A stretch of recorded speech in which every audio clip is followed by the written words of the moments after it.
Hydrostatics,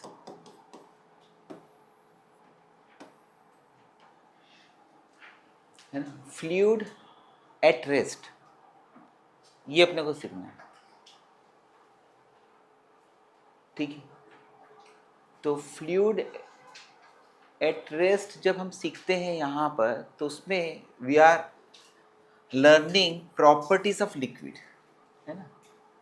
तो liquid की property या फ्लूइड की प्रॉपर्टी जो है वह मास हो सकती है, डेंसिटी हो सकती है, वॉल्यूम हो सकती है, कि और कोई होती है, या इनमें से कुछ होती है कुछ नहीं होती।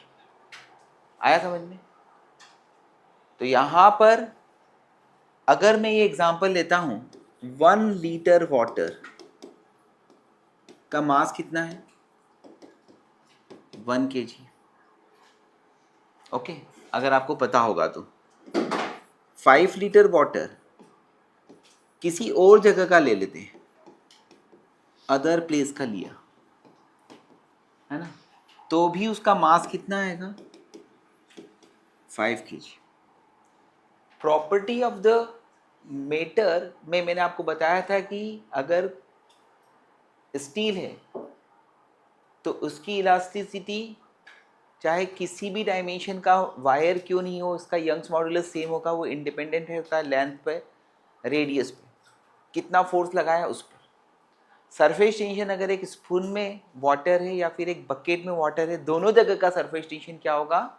सेम होगा। तो वो क्वांटिटी ऑफ वाटर पे डिपेंड नहीं कर रहा है सरफेस टेंशन, है ना। वैसे यहाँ पर अगर मास 1 लीटर का 1 kg है तो 5 लीटर का 5 kg। तो यहाँ पर mass upon volume is equal to क्या है? एक कांस्टेंट चीज है जिसको हम क्या कहते हैं? डेंसिटी। मास अपॉन वॉल्यूम एक कांस्टेंट चीज है जिसको हम क्या कहते हैं? डेंसिटी कहते हैं। और density is property of matter, not mass and volume. Okay, higher is the mass, higher will be the volume occupied by it. आया समझ में? But density is a unique physical quantity and it describe the property of matter. तो one thing is what is density. तो density को मैंने इस तरह से बताया कि density is equal to formula क्या होता है? Mass upon volume, and it is the unique property of matter. आया समझ? अब उसके बाद में हम समझता है डेंसिटी क्या होता है। तो डेंसिटी इज गिवन बाय रो, है ना। और डेंसिटी के लिए फॉर्मूला क्या है बेटा? मास अपॉन वॉल्यूम आया। इसकी यूनिट क्या आई बेटा? केजी पर मीटर क्यूब और gram per centimetre cube. Okay, तो this is the density 1 kg upon 1 metre cube को अगर हम कन्वर्ट करते हैं तो it will be what? 1000 gram upon 10 to the power 2 का cube centimetre cube. So it will be 1/1000 gram per centimetre cube. इसमें important चीज क्या है? इसमें क्वेश्चंस क्या क्या आते हैं, ठीक है। तो इसके लिए हमारे पास में जो क्वेश्चंस अवेलेबल रहेंगे वो कैसे अवेलेबल रहेंगे? ठीक, तो अगर हम अलग अलग ऑब्जेक्ट्स को मिलाते हैं और उससे जो मटेरियल बनता है, जो लिक्विड बनता है, उसकी डेंसिटी क्या होगी? इसके पहले हम लोग एक काम और करते हैं, हम लोग स्पेसिफिक डेंसिटी के बारे में बात करते हैं, है ना। इसको एक और वर्ड से बोला जाता है रिलेटिव डेंसिटी, है ना, या स्पेसिफिक ग्रेविटी भी बोलते हैं कभी कभी इसको। आया समझ में? तो डेंसिटी ये एक ब्लॉक है ना, एट T डिग्री सेंटीग्रेड। ठीक, तो इसकी स्पेसिफिक डेंसिटी को मैं ऐसे रो से भी बता सकता हूँ, लेकिन यहाँ पे मैं एस से डिनोट कर रहा हूँ। तो specific density is S. S is equal to क्या होता है, स्पेसिफिक डेंसिटी या relative density of any material. तो वो क्या होगा, density of a material divided by density of water at 4 degree centigrade. ये किसी भी टेम्परेचर पर हो सकता है एट टी डिग्री सेंटीग्रेड। तो this is the ratio of density of two objects. One is the density of the object whose specific density is to be determined divided by density of water at 4 degree centigrade, divided by density of water at 4 degree centigrade. ठीक है, ये क्या है, unitless. ये क्या है, unitless. आया समझ में। Density of water at 4 degree centigrade क्या होता है, 1000 kg पर मीटर क्यूब या फिर 1 ग्राम पर सेंटीमीटर क्यूब। आया समझ। तो जैसे अगर मेरे को बोला जाता है कि density of rubber,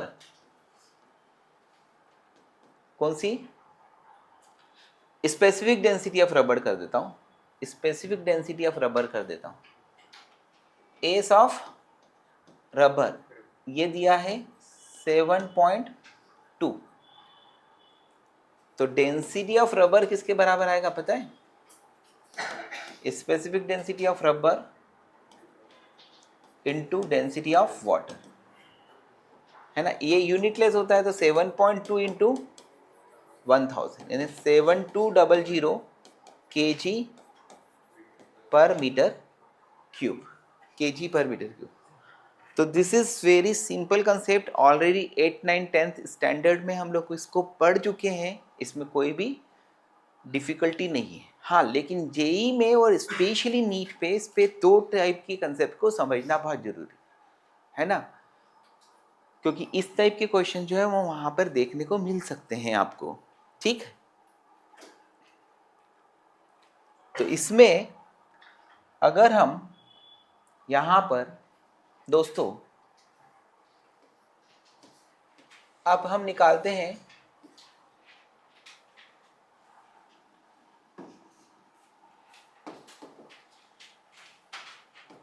density of mixture, density of mixture, got it. तो यहां पर हमने क्या करा, some material has volume V1 given है, V2 गिवन है, V3 गिवन है एंड सो ऑन। ये क्या है, वॉल्यूम्स। उनकी डेंसिटी गिवन है, ρ1, ρ2, ρ3 आर देयर डेंसिटीज, या फिर S1, S2, S3 are their specific density और relative density, are mixed, then find density or relative density of mixture, got it। तो मेरे को आपने क्या दिया, जैसे मैंने आपको मोशन इन एनिमेशन में सिखाया था कि एक पर्सन ए से बी तक जाता है, half S1 distance V1 speed से चलता है और S2 डिस्टेंस V2 स्पीड से चलता है, तो आपको एवरेज स्पीड निकाल, तो total displacement upon total time taken. यहाँ पर अगर हम इनको मिक्स करते हैं बेटा तो क्या होगा, volume V1, V2, V3, Vn तक मुझे पता है, डेंसिटीज ρ1, ρ2, ρ3 पता है, लेकिन पुत्र डेंसिटी ऑफ मिक्सचर निकालूंगा तो क्या होगा बताइए, क्या होगा, total mass upon total volume. ओहो, टोटल मास निकालना इज नॉट डिफिकल्ट. क्या आएगा मास, क्या आएगा m1. m1 क्या होगा, ρ1 v1 plus ρ2 v2 plus so on ρn vn upon v1 plus v2 plus. ठीक, इसमें ये आ गया आपका आंसर. ठीक है, इसमें हम एक और पॉइंट ले सकते हैं कि ρ1, ये तो फॉर्मूला आ गया, इसमें कोई इश्यू नहीं है बेटा. ρ1 क्या होगा, रो क्या होगा, specific density into density of water, होगा कि नहीं. तो S1 into rho W plus into V1 sorry plus S2 into rho W into V2 plus so on upon क्या आएगा V1 plus V2 plus V3 plus so. अब ये जो रो W common आ रहा है ना, इसको इधर डिवाइड कर दो, तो density of mixture upon rho W, it will give density, specific density of mixture. Got it, is equal to क्या आएगा, वही चीज है रे बेटा, S1V1 plus S2V2 plus so on upon V1 plus V2 plus so. समझ. तो कुल मिलाकर अगर मुझे स्पेसिफिक डेंसिटी ऑफ मिक्सचर पूछी जाती है तो वो ρ1 v1 plus ρ2 v2 plus so on upon v1 plus v2. ठीक है, डेंसिटी ऑफ मिक्सचर पूछा जाता है तो ρ1 v1 plus ρ2 v2 plus so on upon v1 plus v2 होगा, है ना. अगर यहाँ पर टू सब्सटेंस को जिनका volume v1 equal to v2 equal to v होता है और डेंसिटी ρ1 एंड ρ2 होती है, या specific density S1 and S2 होती है, तो what will be the density of mixture for the two. बताइए बताइए, ρ1 v plus ρ2 v upon 2v, it will be ρ1 plus ρ2 by 2. या इस मिक्सचर की स्पेसिफिक डेंसिटी क्या होगी बेटा, बताइए, S1 plus S2 by 2. It is the arithmetic mean. Got it. तो अगर हमने दो मटेरियल को, दो फ्लूइड को, दो लिक्विड्स को, है ना, इनको मिक्स किया, तो वहां पर डेंसिटी ऑफ मिक्सचर किसके बराबर आता है, ρ1 प्लस ρ2 अपॉन 2, है ना. रिलेटिव डेंसिटी ऑफ मिक्सचर क्या आता है, ρ1 प्लस ρ2 बाय 2. अगर तीन को मिलाया तो क्या आएगा, ρ1 plus ρ2 plus ρ3 by 3. It will be the mean.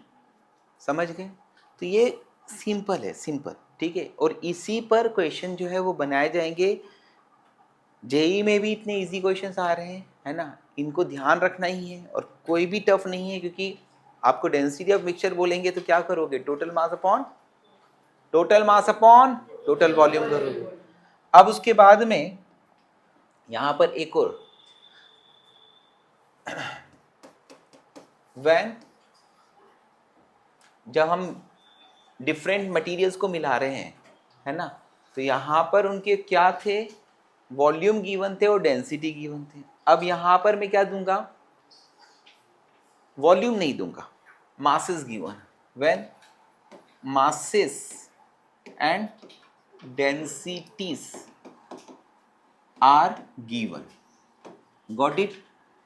तो सुनो बेटा, m1 मास हो गया, m2 मास हो गया, m3 मास हो गया, ऐसे इनको मासेस गिवन है और इनकी डेंसिटीज गिवन है ρ1 ρ2 ρ3, और इनकी स्पेसिफिक डेंसिटीज गिवन है S1 S2 S3. ओके, ये क्या है, गिवन है, और इनको क्या करा तूने, मिक्स्ड किया. तो आपको क्या करना है, डेंसिटी ऑफ मिक्सचर और स्पेसिफिक डेंसिटी ऑफ मिक्सचर निकालना है. तो इट इज अगेन सिंपल चीज, है ना बेटा. तो डेंसिटी ऑफ मिक्सचर क्या आएगा, यहाँ पर तो बहुत ही ईजी है, m1 plus m2 plus so on upon v1 plus v2 plus so on, v1 plus v2 plus so on. अब तुझे क्या दिया है बेटा, m1 प्लस m2 प्लस ये दिया v1, volume is equal to क्या होगा, मास अपॉन डेंसिटी, यानी m अपॉन m2 अपॉन, तो it will be your answer, यही आपका आंसर होगा। समझ में आ रहा है, समझ में आ रहा है। अब density of mixture is equal to क्या आएगा, m1 plus m2 plus so on upon m1, ये क्या आएगा रो w इंटू s1, m2 ये क्या आएगा रो w into s2 plus so on. समझा, रो w एलसीएम कॉमन है आगे, वो ऊपर पहुंच जाएगा, ऊपर जाकर फिर इधर पहुंच जाएगा। समझा, तो density of mixture upon rho W is equal to क्या आएगा, स्पेसिफिक डेंसिटी ऑफ मिक्सचर। इसके लिए फार्मूला क्या आया, m1 plus m2 plus so on upon m1 by s1 plus m2 by s2 plus. इसमें स्पेशली दो लोगों को अगर मिक्स किया जाता है ना, जैसे स्पेशल केस जो है वो क्या है, अगर हमने m1 equal to m2 equal to m लिया है ना, इसकी डेंसिटी कितनी है रो 1, इसकी डेंसिटी कितनी है रो 2, इसका स्पेसिफिक डेंसिटी कितना है s1, इसका स्पेसिफिक डेंसिटी कितना है s2। अगर अपन ने इसको मिक्स करा तो density of mixture is equal to क्या आएगा, m प्लस एम अपॉन, बोल बेटा m बाय रो 1 प्लस बोल बेटा m by rho 2, m common निकल कर निपट जाएगा, तो ऊपर आएगा 2 rho 1 rho 2 upon rho 1 plus rho 2, it is harmonic mean of rho 1 and rho 2। और specific density of mixture is equal to क्या होगा, 2s1 s2 upon s1 plus s2। आया समझ, it will be the harmonic mean of s1 s2। तो यहाँ पर आपको यह वही तरह सेम है, सेम बिल्कुल, कि अगर एक ऑब्जेक्ट ए से बी तक एलोंग स्ट्रेट लाइन जाता है, वो first half distance v1 velocity से और नेक्स्ट हाफ स्पेड डिस्टेंस v2 वेलोसिटी से ट्रैवल करता है, तो एवरेज वेलोसिटी क्या होगी, वो आता है 2v1 v2 upon v1 plus v2। और अगर वो a से b तक जाता है, फर्स्ट हाफ टाइम के लिए वो v1 वेलोसिटी से और नेक्स्ट हाफ टाइम के लिए वो v2 वेलोसिटी से चलता है, तो एवरेज वेलोसिटी क्या होती है v1 प्लस v2 बाई 2। आया समझ, बिल्कुल सेम है। इस तरह से आप उसमें कोरिलेशन बनाकर अपना दिमाग जो है वो लगा सकते। अब ये हुआ, इस पे क्वेश्चन जो है मैंने कहा जो आ सकते हैं, है ना, समझ में है। तो इसको सॉल्व करने के क्वेश्चंस कैसे आएंगे, या तो आपको रो 1 एंड रो 2 दे देंगे और आपको डेंसिटी ऑफ मिक्सचर पूछेंगे, है ना। लेकिन अगर हमारे पास में दो चीज़ें अननोन हैं तो दो इक्वेशन देकर वो खेल खेल सकता है ना। तो ऐसा ही एक खेल मैं आपके साथ में खेलता हूँ, ठीक, और आपको एक क्वेश्चन देता हूँ, दिमाग वाले कर पाएंगे, है ना, बाकी दिमाग बढ़ा पाएंगे, है ना। तो कुल मिलाकर क्वेश्चन है, टू डिफरेंट लिक्विड्स ऑफ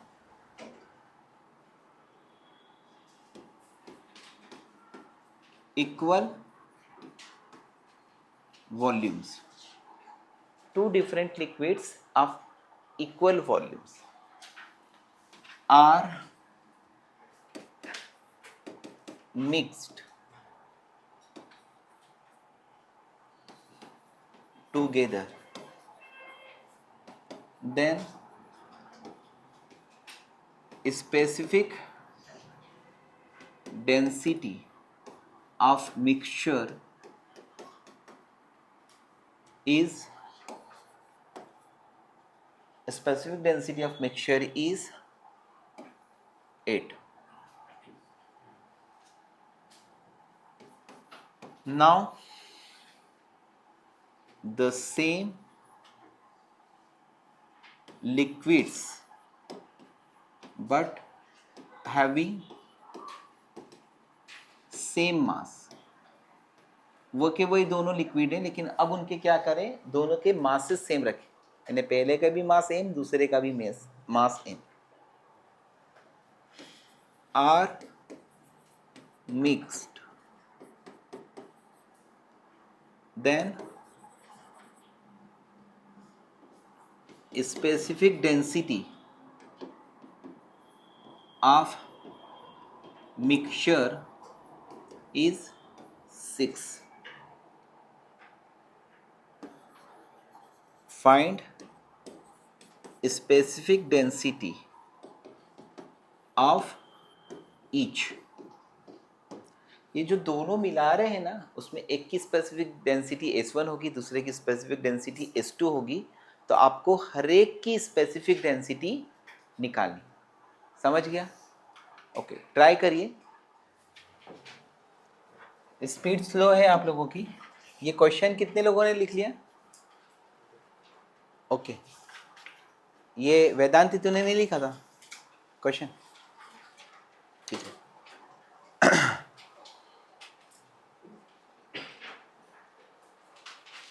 सुनिए, इसको सॉल्व करना शुरू कर रहा हूँ, है ना। दो लिक्विड्स हैं, इक्वल वॉल्यूम्स के, है ना। तो यहाँ पर अगर दो लिक्विड्स के वॉल्यूम सेम होंगे, इनको मर्ज करेंगे तो टोटल वॉल्यूम कितना हो जाएगा? 2V। तो यहाँ पे स्पेसिफिक डेंसिटी ऑफ मिक्सचर के लिए फॉर्मूला क्या होता है? V1 प्लस V2 बाई 2 आता है। तो यहाँ पर नहीं, S1 प्लस S2 बाई 2 आता है। तो यहाँ पर क्या होगा?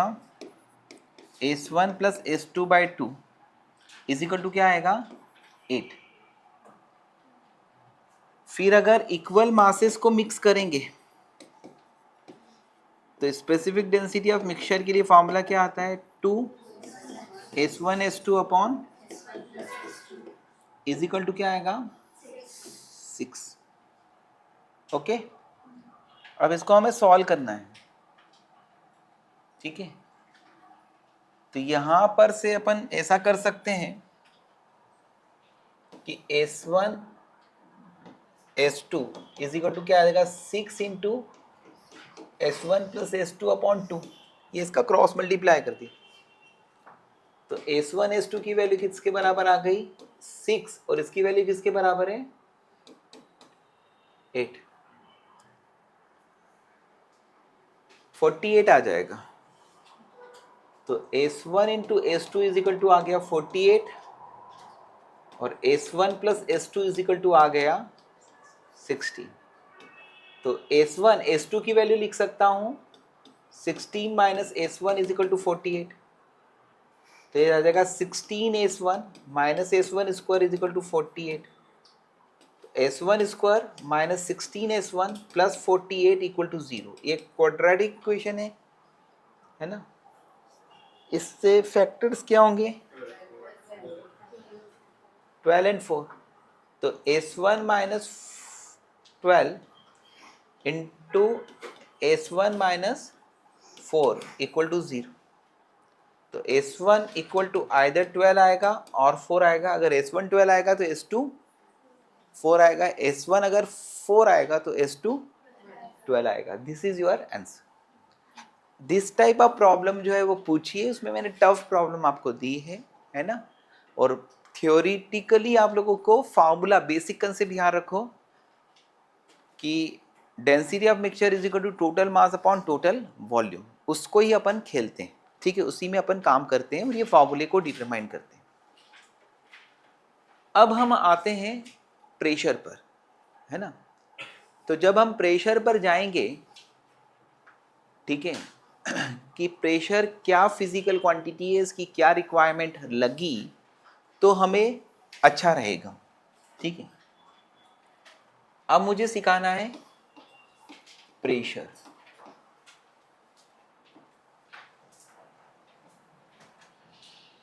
देखो,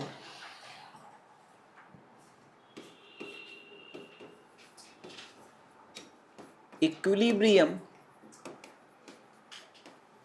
ऑफ सॉलिड्स। अगर हमें सॉलिड का इक्विलिब्रियम करना होता है तो उसके लिए कंसेप्ट क्या होता है? Net force is equal to zero.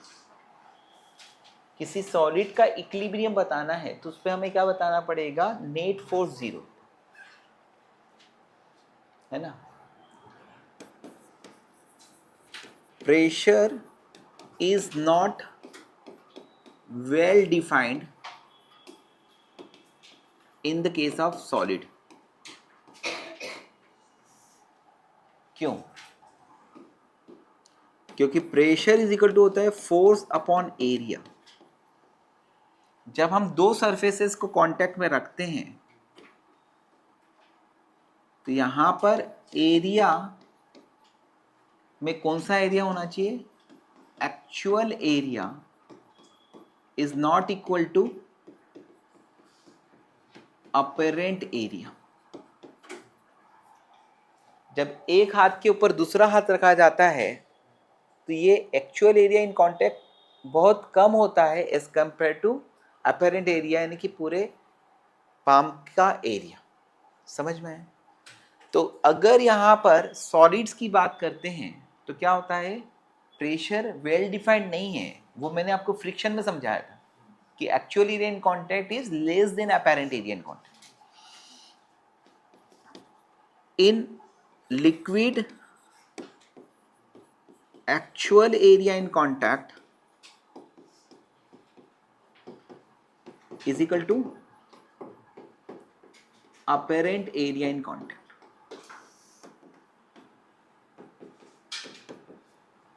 Liquid में क्या होगा? अगर मान लो कि एक लेयर है वाटर की, उसके ऊपर मैंने ऑयल की एक और लेयर डाल दी, तो एरिया इन कांटेक्ट क्या होगा?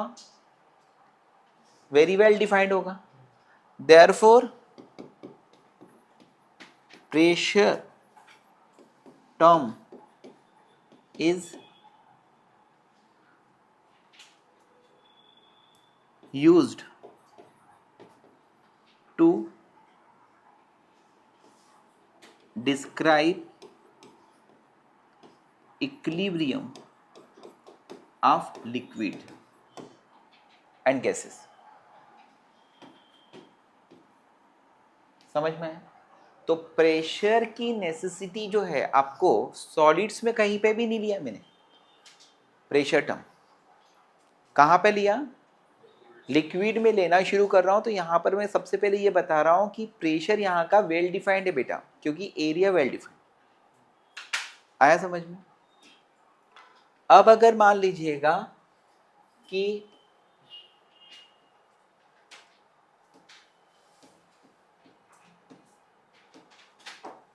ये एक सुंदर लड़की है ना, अपने पैरों में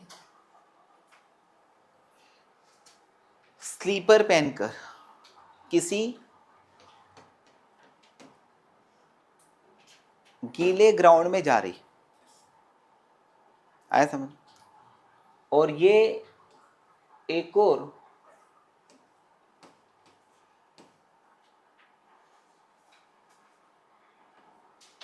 लड़की अपने पैरों में हील वाली सैंडल पहन के जा रही है ना। इन दोनों में ज़्यादा डिफिकल्टी जो है वो इसका मूवमेंट डिफिकल्ट होगा, है ना। क्यों? क्योंकि यहाँ पर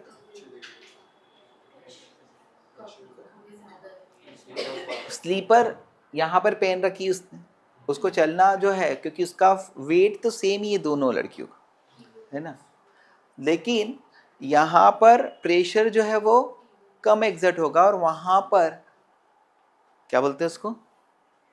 तूने खाई है? चलो उसको क्या बोलते हैं? हाई हील वाली सैंडल, है ना। तो वो क्या होगी? उस समय उसका पॉइंटेड एंड होने के कारण जो है वो ग्राउंड के अंदर इंसर्ट होती जाएगी और ग्राउंड के अंदर इंसर्ट होती जाएगी, तो या तो उसको वहीं पे खड़े रहकर डाइटिंग करके चलना चाहिए या फिर क्या करना चाहिए, चलना ही नहीं चाहिए। ठीक है, क्योंकि ग्राउंड तो अपना नेचर के हिसाब से क्या करेगा, उसको चलने में डिफ़िकल्टी करेगा।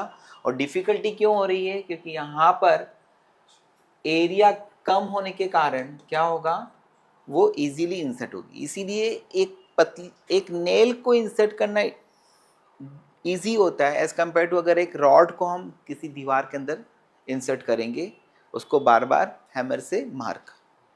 तो कुल मिलाकर यहाँ पर सॉलिड्स में थोड़ा सा ये एग्जांपल लेकर मैंने आपको बताया कि प्रेशर नॉट ओनली फोर्स, इन दोनों के लिए फोर्स क्या होगा, वेट होगा।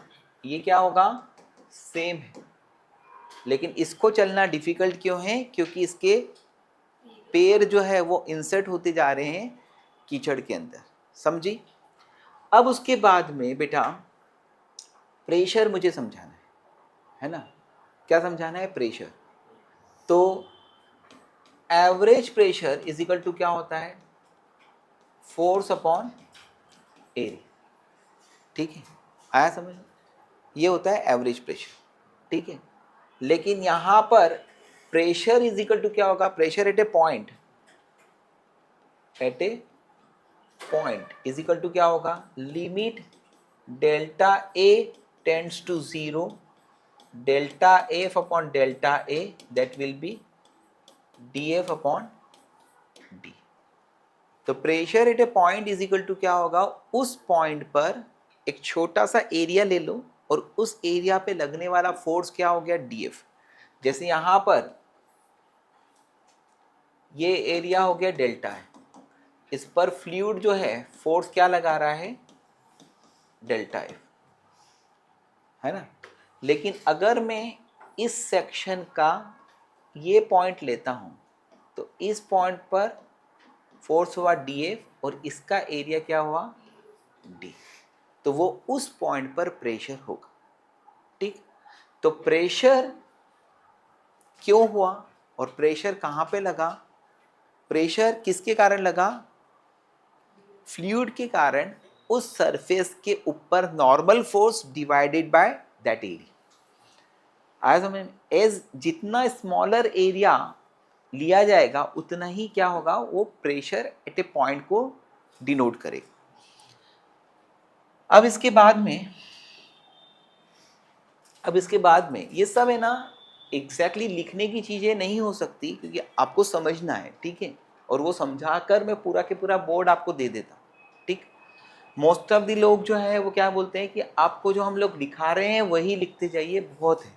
ठीक है, लेकिन अगर आप इस चीज को बार बार एक दो बार करोगे ना, तो वो कंसेप्ट बहुत क्लियरिटी से क्लियर होते जाते हैं। अब उसके बाद में आता है कि डायरेक्शन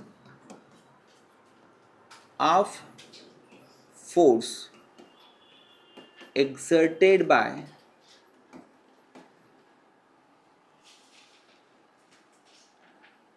फ्लूइड। ओके, अगर हम हमारी बॉडी का, हमारा हाथ जो है वो पानी के अंदर ले जाते हैं, ओके, हमारी हाथ को पानी के अंदर ले जाते हैं, तो मेरे हाथ पर मुझे कहीं पे ऐसा नहीं लगता कि पानी के कारण फोर्स जो है वो क्या लग रहा हो, टेंजेंशियल लग रहा हो। मुझे हर जगह फोर्स कैसा लगेगा, परपेंडिकुलर, है ना। तो direction of force exerted bye fluid. ठीक, मैंने एक एग्जांपल बताया, अगर आप पानी के पूरे अंदर अपनी पूरी बॉडी को, समुद्र के अंदर आप स्विमिंग कर रहे हो, बहुत अंदर डेप्थ में है, तो आपके पूरे ईच एंड एवरी पार्ट पर आपको अपने फेस पर हर जगह जो फोर्स लगा हुआ दिखेगा वो क्या लगेगा, परपेंडिकुलर दिखेगा। ठीक है, चलिए, अगर मान लीजिएगा मैंने ये कंटेनर लिया, मैंने ये दूसरा कंटेनर लिया, ओके, इन दोनों कंटेनर में लिक्विड भर दिया, इन दोनों कंटेनर में लिक्विड भर दिया, है ना। अगर मान लीजिएगा कि यहां पर एक होल करा है, गॉट इट, यहां पे दूसरा होल करा है, यहां पे तीसरा होल करा है, ओके, अब मैं अपने हाथ से या अपने थंब से उस लिक्विड को रोकना चाहता हूँ। तो जैसे ही लिक्विड बाहर आएगा मेरे को उसको थंब से रोकना है, तो क्या होगा, यहाँ पर आपका थंब आ जाएगा, है ना, यहाँ पर आपका थंब आ जाएगा। ओके, ये नेल पेंट कर देना है, ठीक है। फिर यहाँ पर आपका थंब आ जाएगा, ठीक है। तो ये जो थंब है इस पे आप क्या फील करोगे, फोर्स परपेंडिकुलर फील करोगे। Got it? फोर्स क्या फील करोगे, परपेंडिकुलर। तो मैंने अभी आपको एग्जांपल बताया था कि अगर हम हमारी बॉडी को पानी के अंदर ले जाते हैं, कोई बोलेगा कि सर मुझे डुबकी लगाने से डर लगता है ना, तो क्या होगा, उसको पता ही नहीं पड़ेगा कि फोर्स परपेंडिकुलर लग रहा है। एनीवे, तो इसलिए क्या करें, वो अंगूठे से इसको रोक कर देखे, जैसे ही अंगूठे को थोड़ा सा गैप लाएंगे ना, तो अपने को एकदम लिक्विड जो है ना वो थंब के परपेंडिकुलर फील होगा। जब हम रोक रहे हैं वहां पर तो भी वो परपेंडिकुलर लगता रहे। तो इसका मतलब ये है कि force exerted by fluid on a surface normally, है ना, नॉर्मली फोर्स एक्सर्ट होता है किसी सरफेस पर फ्लूइड के कारण। अब इसी को अगर हम माइक्रोस्कोपिक व्यू में देखते हैं, माइक्रोस्कोपिक व्यू में देखते हैं, ये हो गई एक वॉल। प्रेशर क्यों एक्सर्ट होता है, आप लोगों ने काइनेटिक थ्योरी ऑफ गैसेस जो है वो केमिस्ट्री में पढ़ लिया है। उसमें आपको प्रेशर के लिए फार्मूला 1/3 mnc² बताया होगा, उसका डेरिवेशन भी बताया होगा, और उसमें यह बताया होगा कि जो गैसेस के मॉलिक्यूल्स हैं वह वॉल पर जितना rate of change of momentum per unit time per unit area करते हैं वही प्रेशर होता है, ठीक है। अब क्या होता है कि यहाँ पर मॉलिक्यूल्स जो है वह क्या होते हैं, रैंडमली मूव होते हैं। जब ये यहाँ से टकराते हैं तो इसके बाद में वो क्या होते हैं, रिबॉन्ड होते हैं। रिबॉन्ड होते हैं तो इनका जो चेंज इन मोमेंटम ऑकर होता है वो कहाँ होता है, चेंज इन मोमेंटम इस डायरेक्शन में ऑकर होता है। मॉलिक्यूल का इधर होगा तो वो वॉल पर कितना इंपार्ट करेगा, इधर इंपार्ट करेगा, वॉल पर इधर इंपार्ट करेगा। तो वॉल पर चेंज इन मोमेंटम क्या होगा, नॉर्मली ऑकर होता है, इसीलिए thrust due to the fluid किसी भी सरफेस पर कैसा लगता है, नॉर्मली लगता है। आया समझ में? द सेम चीज जो है वो आपको काइनेटिक थ्योरी ऑफ गैसेस में केमिस्ट्री में भी पढ़ाया जाता है, ठीक है। वहां पर मॉलिक्यूल को जो 3 डायरेक्शन में मोशन होते हैं एक्स वाई जेड, उसके किसी एक डायरेक्शन का लेके बताते हैं कि वो मॉलिक्यूल इधर गया, टकरा कर रोक लोटा, तो जो भी उसका चेंज इन मोमेंटम होगा उसके equal and opposite change in momentum वो किसको इंपार्ट करेगा, वॉल को। वो change in momentum per unit time per unit area of cross section on the wall is the pressure. इस तरह से वो डेरिवेशन आता है। तो यहाँ पर मैंने आपको ये बताया कि this is a random molecule, ये जाया टकराया, तो इसका along the wall change in momentum क्या होगा, जीरो। यहाँ पर इसके अलोंग चेंज इन मोमेंटम क्या होगा, जीरो अलोंग द, समझा? तो this is the microscopic view for the force exerted by fluid on any surface, ठीक है। अब प्रेशर आपने सीख लिया कि pressure is what, force acting per unit area, it is average pressure, क्योंकि किसी लार्ज एरिया में प्रेशर जो है वो अलग अलग पॉइंट पर अलग अलग हो सकता है। ओवरऑल अपन एवरेज प्रेशर की बात करते हैं, लेकिन अगर प्रेशर एट ए पॉइंट निकालना है तो वो क्या होगा, D F upon D A होगा, ठीक है। अब उसके बाद में आपको यहां पर प्रॉपर्टीज ऑफ प्रेशर ये मैं बता रहा हूं।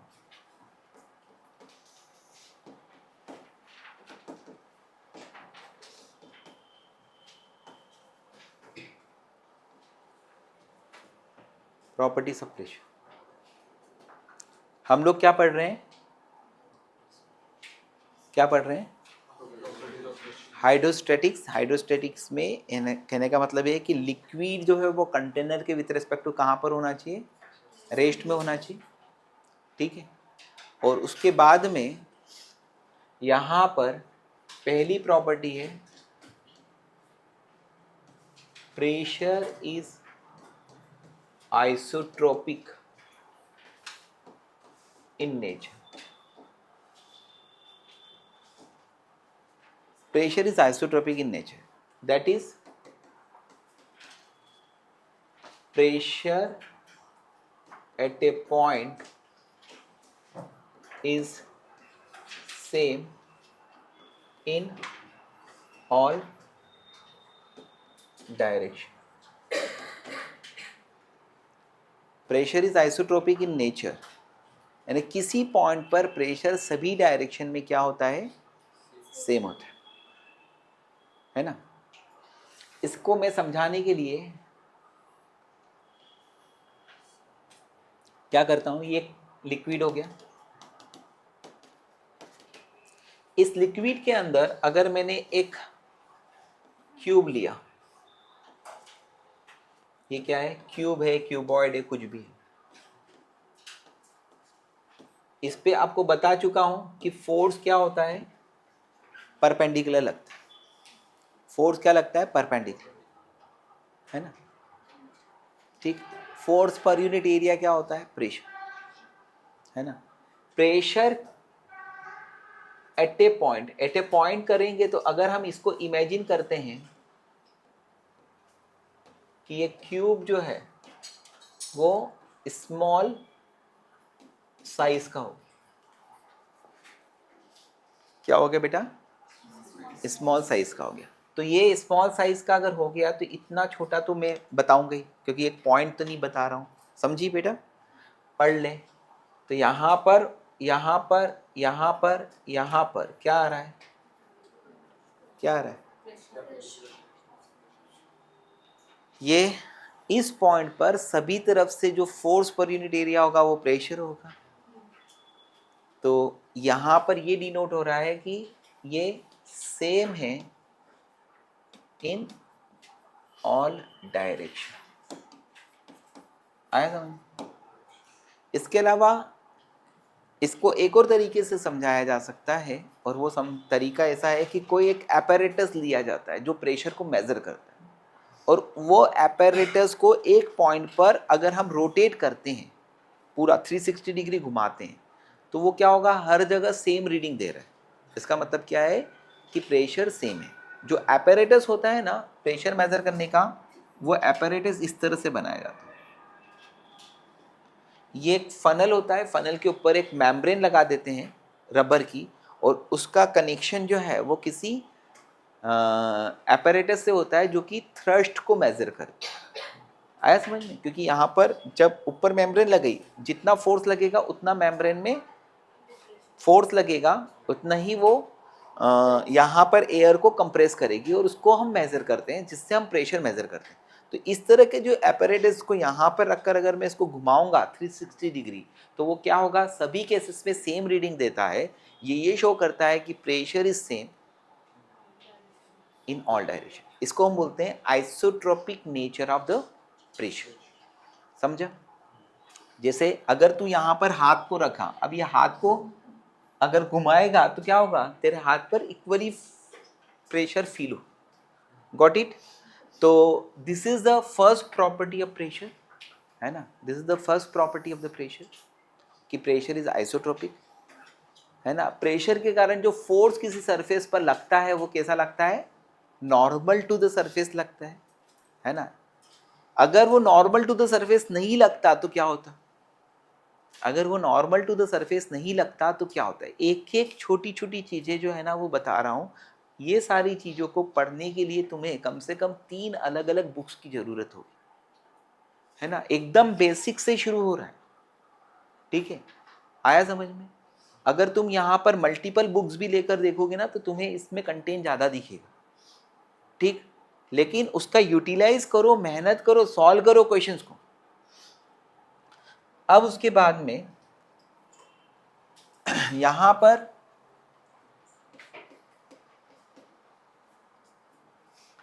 मुझे ये बताना है कि फ्लूइड के कारण प्रेशर जो फोर्स लगाता है किसी सरफेस पर वो क्या लगाता है, नॉर्मल। 2 मिनट का काम है ना, 2 मिनट का काम है बेटा। ये फ्लूइड हो गया, है ना। अब हमने एक चीज़ सीखी है कि अगर किसी को गलत प्रूव करना है तो बोल दो तेरा जो गलत है वो सही है, तो क्या प्रूव हो जाएगा, वो गलत प्रूव हो जाएगा। यानी कि जो गलत है उसको सही माना, वो गलत है, इसका मतलब सही सही है। आया समझ में। तो कुल मिलाकर अगर मैं ये बोलता आदिति कि फोर्स नहीं लग रहा है परपेंडिकुलर, चल, तो तूने बोला कि सर बड़ा मजा आएगा इसको सॉल्व करने में। चलो सर, अपन ने बताया कि फोर्स कहाँ लग रहा है सर, फ्लूइड के कारण ये लग रहा है, ये फोर्स की करेक्ट डायरेक्शन, लेट करना, लेट माना समझी। अब तेरे फोर्स की सही दिशा ये है कि नहीं, है कि नहीं। अब ये एंगल है थीटा, तो इस फोर्स का ये कंपोनेंट क्या आएगा पुत्र, एफ कॉस थीटा, और ये कंपोनेंट क्या आएगा पुत्र, F sine theta. F sine theta normal to the surface, और F cos theta it causes motion in fluid. अरे भाई, ये टेंजेंशियल फोर्स जब लिक्विड पे लगता है तो लिक्विड क्या है, मोबाइल है, वो तो बह देता, बह जाएगा, नहीं समझे। हाँ, तो this causes motion in the fluid, और मोशन इन द फ्लूइड है, बट फ्लूइड इज स्टैटिक रे। इसका मतलब क्या है, F cos theta should be equal to 0, यानी F is not equal to 0, तो कॉस थीटा इक्वल टू 0 यानी theta equal to 90। That's why the force exerted by the fluid on any surface is normal to that surface, है ना। मैंने क्या करा, ये गलत एंगल थीटा ले लिया, उसको सही मान लिया, ए ठीक है, ऐसा ही होता है। अब जो लोग बोलते हैं ना जीवन में ऐसा ही होता है, उनका क्या होता है, ये हर्ष होता है कि बेटा ऐसा ही नहीं होता, थीटा इक्वल टू 90 ही होता है, समझे। अब कुल मिलाकर force exerted by the fluid on any surface is normal. आप लोगों को कितनी तरह से समझाया, पहला बताया आप फील करो, कहाँ पर, पानी के अंदर समाधि ले लो, है ना। जब आप पानी के अंदर मेडिटेशन करोगे तो आपको पता पड़ेगा कि आपके हर एक बॉडी पर सेंसिटिविटी जो आ रही है ना स्किन पर, वो क्या आ रही, नॉर्मल आ रही। दूसरा थंब लगाकर, तीसरा माइक्रोस्कोपिक, चौथा मैंने आपको बताया था कि, है ना, मेजरमेंट। अब ये और बता दिया। अब यार ये फ्लूइड के कारण जो प्रेशर आता है वो बला किन किन पे डिपेंड कर रही है, वो बला किस किस के ऊपर डिपेंड कर रही है ना। तो अब मैं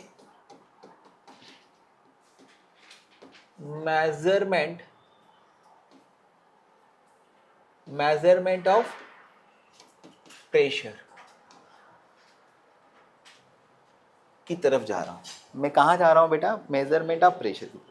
इसका इजीएस्ट वे में समझाता हूँ, डिफिकल्ट वे समझाने से फ़ायदा नहीं है, क्योंकि एक्सप्लेनेशन जो है वो मिलता ही है ऐसे भी आपको। मेजरमेंट ऑफ प्रेशर देखो ये कंटेनर हो गया दोस्त, इस कंटेनर में क्या आ गया, लिक्विड आ गया, गॉट इट। ये लिक्विड है जिसकी डेंसिटी कितनी है आदिति, रो है, इसकी डेंसिटी है रो, ठीक। अब अगर हम यहाँ पर कोई इमेजिनरी क्या लेते हैं, सिलेंडर लेते हैं। अब इमेजिनरी सिलेंडर वर्टिकल भी ले सकता हूँ, इंक्लाइन भी ले सकता हूँ। इंक्लाइन लेकर भी समझा दूंगा लेकिन वो डिफिकल्ट होगा आपको। ऐसे भी क्या गिनना है, आम गिनना है कि गुटली, आम, ठीक है। तो ये अपन एक काम करते हैं, यहाँ पर हम लोग क्या करते हैं,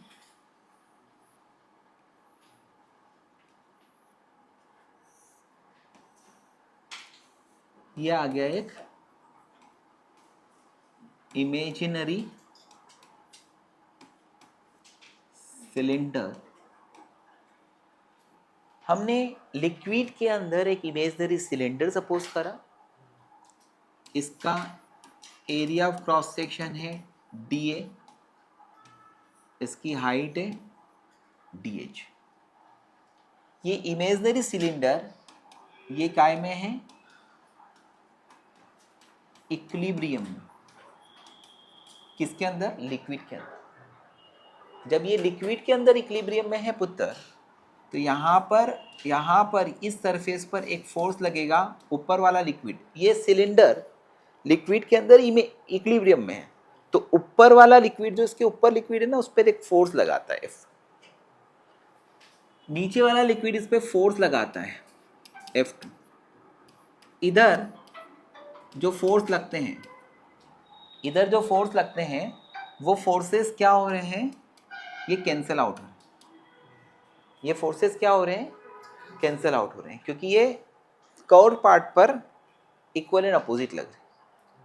ठीक है, तो ये इक्विलिब्रियम में अगर मैं बता रहा हूं, तो यहाँ पर डाउनवर्ड फोर्स में एक और आएगा, और वो क्या आएगा, वेट ऑफ लिक्विड, है ना, कंटेन इन द सिलेंडर।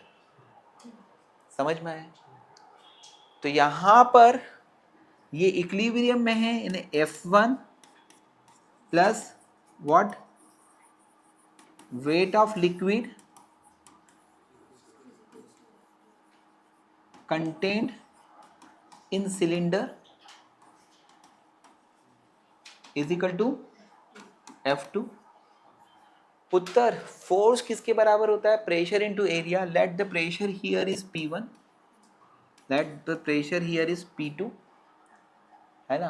नीचे डेल्टा H आए ना, तो प्रेशर जो है वो क्या हुआ, P1 प्लस DP होगी। समझा बेटा? वहां पे प्रेशर P1 था, नीचे का प्रेशर क्या हुआ, तो डेल्टा H नीचे गई ना बेटा, तो क्या हुआ, P1 प्लस DP हुआ। तो F1 किसके बराबर होगा पुत्र, P1 इंटू DA। वेट किसके बराबर होगा, volume into density into G is equal to F2 कितना होगा पुत्र, P1 plus DP into DA। कुछ समझता? बिल्कुल समझता, है ना। This is in equilibrium. तो क्या हो गया यहाँ पर, वॉल्यूम किसके बराबर होगा, DH into DA into rho into G is equal to P1 DA cancel हो गया, तो क्या आया, DP इंटू DA। DA ने DA को चाटा मारा, तो क्या आया, DP upon DH is equal to क्या आया, rho g. DP upon DH is equal to क्या आया, रोज। ये बताता है कि प्रेशर का rate of change with depth किसके ऊपर डिपेंड करता है, density of the liquid and acceleration due to gravity. ये बताता है कि rate of change of pressure with depth, इसको हम बोलते हैं प्रेशर ग्रेडियंट। वो किसके बराबर होता है, रो इंटू जी के बराबर। समझ गए?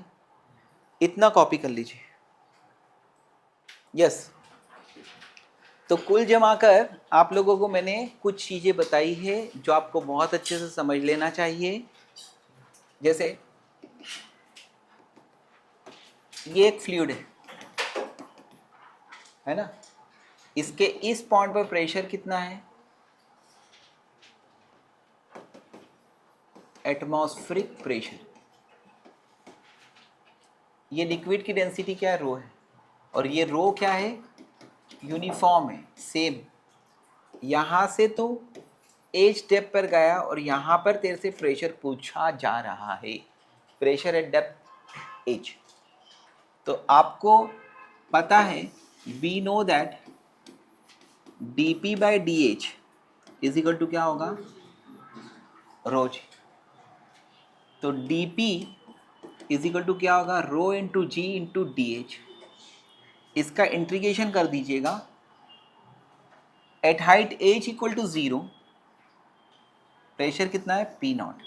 एट हाइट एच प्रेशर कितना है पी। तो डीपी का इंटीग्रेशन क्या आएगा, पी आएगा। लिमिट क्या होगी, P zero to P. Rho G is a constant. D H का इंटीग्रेशन एच आएगा। लिमिट क्या होगी 0 टू एच। यानी कितना आ गया, P minus P not equal to rho G H. या फिर P is equal to P not plus H rho, है ना। Pressure increases linearly with depth, और विथ हाइट प्रेशर क्या होता है, डिक्रीज होता है। आया समझ में। तो ये जो चीज है वो इस तरह से बताई। बात नंबर 1, यानी pressure increases linearly with depth. जैसे जैसे नीचे नीचे नीचे जाते जाओगे प्रेशर क्या होगा, बढ़ता जाएगा। इसके लिए graph in between what, pressure and height. Height नहीं, डेप्थ, समझा। तो इसका ग्राफ जो आता है वो इस तरह का स्ट्रेट लाइन आता है। यहां पर एच 0 होगा तो प्रेशर क्या होगा, पी नॉट। इसके पहले का ग्राफ हम बताते नहीं क्योंकि वहां पर एयर होता है, उसको इसके बाद में ही शुरू होता है, उसके पहले ऊपर एयर है। तो ये जो ग्राफ है, इस ग्राफ का थीटा यानी टेन थीटा इक्वल टू क्या होगा, dp बाय डी होगा। वो किसके बराबर होगा, रो जी के बराबर। आया समझ, आया बेटा समझ। तो यहां पर कब है, जब रो इंटू जी क्या होता है, कांस्टेंट। यानी रो भी कांस्टेंट होता है और जी भी, या इन दोनों का प्रोडक्ट क्या होता है, कांस्टेंट। लेकिन सेकंड कंसेप्ट यहां पर आ जाता है, अगर रो और एंड जी अगर वेरिएबल है, रो और एंड जी, रो भी वेरिएबल है या जी भी वेरिएबल है या दोनों ही वेरिएबल है, तो उस केस में प्रेशर वर्सेस एज का ग्राफ जो आएगा कुछ कर्व आएगा। ये क्या आएगा, कर्व। और इसके किसी पॉइंट पर अगर तूने टेंजेंट प्लॉट करा, H1 पॉइंट प्रेशर हो गया P1, H1 हाइट हो गई, P1 प्रेशर हो गया, तो यहाँ पर dP by D H is equal to क्या होगा, टेन थीटा। यानी टेन थीटा यानी क्या, slope of tangent to curve. इस पर इन कंसेप्ट पर क्वेश्चंस जो हैं वो बनाए जा सकते हैं कि dP by D H is equal to rho into G होता है, dP by D H is equal to tan theta होता है, tan theta equal to rho into G होगा, है ना। आया समझ में। तो कुल मिलाकर ये जो चीज़ें हैं इस पर ऑब्जेक्टिव्स बन सकते हैं आपको, ठीक। दूसरा कि विथ डेप्थ प्रेशर बढ़ता है, ऐसे ही जैसे जैसे ऊपर जाते हैं प्रेशर क्या होता है, रिड्यूस होता है। तो प्रेशर डिक्रीजेस विथ हाइट। जैसे जैसे ऊपर जाएंगे वैसे वैसे प्रेशर क्या होगा, कम, ठीक। समझ गए। ये लिक्विड हो गया। अगर यहाँ पर प्रेशर P1 है और यहाँ पर प्रेशर P2 है, यहाँ से यहाँ तक आप कितनी हाइट उठे, x, तो क्या होगा, P2 इज इक्वल टू क्या होगा, P1 minus X rho G. With height pressure decrease होता है, ठीक है। P2 minus P1 is equal to क्या होगा, एक्स रो जी, ठीक। तो प्रेशर विद डेप्थ बढ़ता है ना। तीसरा, अगर ये P3 पॉइंट है तो P1 इक्वल टू क्या होगा, P3, यानी pressure at same horizon is same. Pressure एक सेम हॉरिजॉन्टल पोजीशन पे क्या होगा, सेम होगा, ठीक है। इसमें अगर हमें प्रेशर मेजर करना है तो हमें वर्टिकल हाइट्स की रिक्वायरमेंट है बस, ठीक है। जैसे यहाँ पर अगर मान लीजिएगा एक semi circular and vertical pipe मैंने लिया, सेमी सर्कुलर और वर्टिकल पाइप,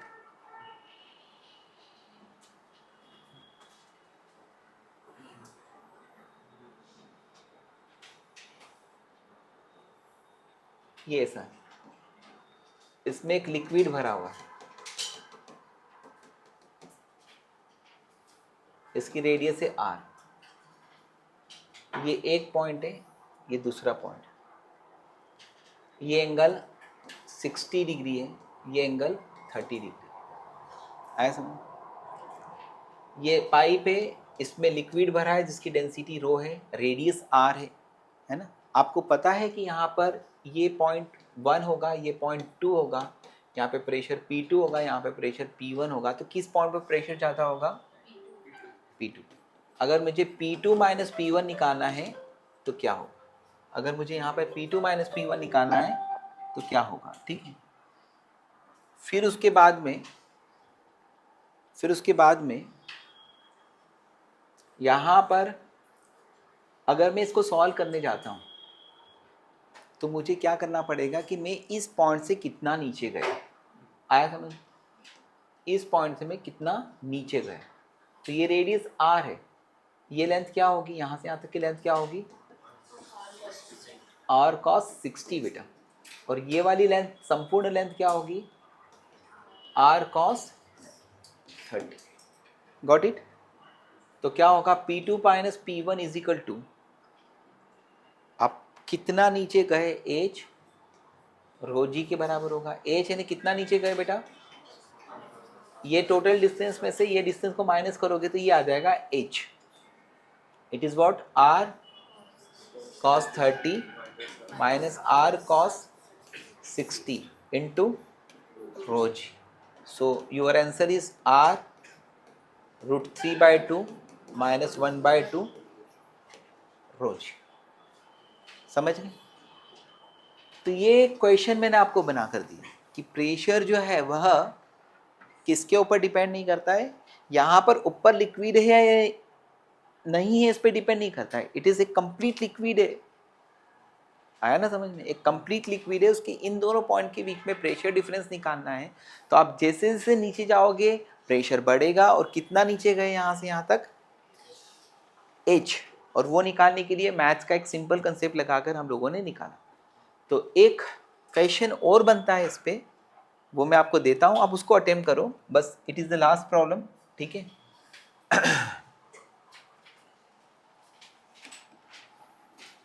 ये कंटेनर है, सॉरी एक इंक्लाइन प्लेन, इसका angle of incline plane theta है, यहाँ पर ये कंटेनर है, इस कंटेनर में एक लिक्विड रखा हुआ है, लिक्विड की फ्री सरफेस हॉरिजॉन्टली रहेगी, आप रख कर देखें, आया ना तो। तो ये कंटेनर हो गया, इसमें ये हाइट गिवन है h2, ये हाइट गिवन है h1, गॉट इट, ठीक है, आया समझ में। ये पॉइंट है m, ये पॉइंट है n, आपको Pm माइनस Pn निकालना है, आपको क्या निकालना है, Pm माइनस Pn, ठीक। In terms of H1 H2 भी आंसर हो सकता है, या इस क्वेश्चन में अगर ये लेंथ L गिवन है तो इन टर्म्स ऑफ L भी आंसर हो सकता है। तो आप दोनों करके देख सकते हो कि इन दोनों पॉइंट्स के बीच में प्रेशर डिफरेंस क्या होगा। लिक्विड की डेंसिटी रो है, वहां पर एक्सेलरेशन ड्यू टू ग्रेविटी कितना है, जी। समझा रहे?